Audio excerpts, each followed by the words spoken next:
Welcome to Pindar Poetry. We hope you learned something new.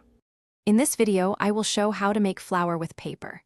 Start by folding a square sheet diagonally and crease firmly, then unfold and rotate the paper to repeat on the other diagonal. Cut petal shapes along one edge and unfold to reveal symmetrical petals, then stack varied sizes and glue centers to build dimension. Finish by curling edges and adding a paper stem for a lasting handmade bloom. Gather 2 to 3 sheets of colored paper, scissors, glue, and a pencil.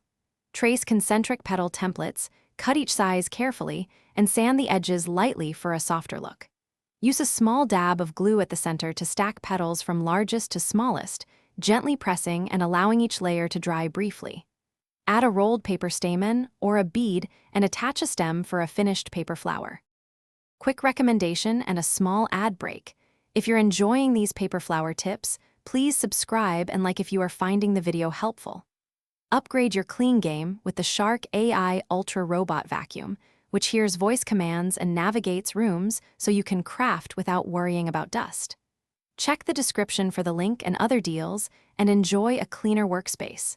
Now let's get back to the video. Try using patterned or metallic paper for special blooms and experiment with petal shapes to change the flower style. For dimensional petals, curl edges with a pencil and pinch bases to create a more natural silhouette, and consider layering different hues to add depth.